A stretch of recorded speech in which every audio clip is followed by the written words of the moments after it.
అక్కడ ప్రధానంగా మనం చూస్తేనమ్మా కుబేరుడు అనుగ్రహం ఎందుకు ఉండదు అని చాలామంది అడుగుతుంటాను.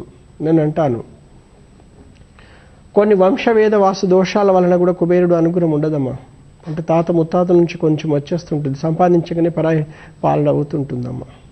అలాంటి వాళ్ళకి నేను ఒకటే చెప్తాను, కుబేర అనుగ్రహ అష్టదిగ్బాంధనం అనేది ఒకసారి మీరు చేయించుకుంటే 100 సంవత్సరాల అనుగ్రహం ఉంటుంది.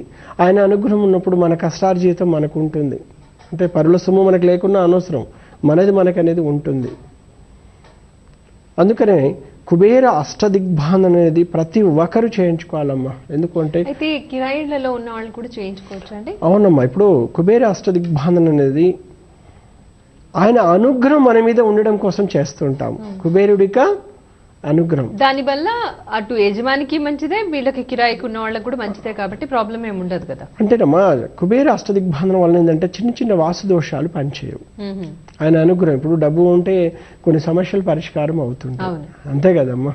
అందుకని ఆ దిక్కుకు సంబంధించిన అధిపతి కుబేరుడు అనమాట. ఇలా ప్రపంచంలో ధనాధిపతి ఎవరు అంటే లక్ష్మీదేవి కాదండి. లక్ష్మీదేవి అంతా కుబేరుడికి ఇచ్చేసింది. లోన్స్ రావాలన్నా కుబేరుడు అనుగ్రహం కావాల్సింది, లోన్ తీరాలన్నా కుబేరుడు అనుగ్రహం కావాల్సింది. అందుకేనమ్మా కుబేర అనుగ్రహ అష్టదిగ్బాంధనం అనే కార్యము. ఎందుకంటే అష్టదిక్కులో ఒక దిక్కుకు అధిపతి కదా. అందుకే ఆ దిక్పాలకుడుకు మన ఇంట్లో ఉండి మన మీద కరుణ చూపించే విధంగా ఏదో చిన్న చూపు అమ్మ. ఎందుకంటే కుబేరుడి పొట్ట మీద జ్ఞానదేవి తన వైఫ్ ఉంటుంది. అంటే ఆ జ్ఞానాన్ని కూడా మనకి ఇస్తుంది, ఆ డబ్బుని ఎలా దాచుకోవాలి, ఎలా చేసుకోవాలన్నది. కుబేరుడికి ఒకటే కన్ను ఉంటుంది, డబ్బు ఒకే రూట్లో వెళ్ళిపోతుందమ్మా, పోతే మళ్ళీ వచ్చే పరిస్థితులు లేదు.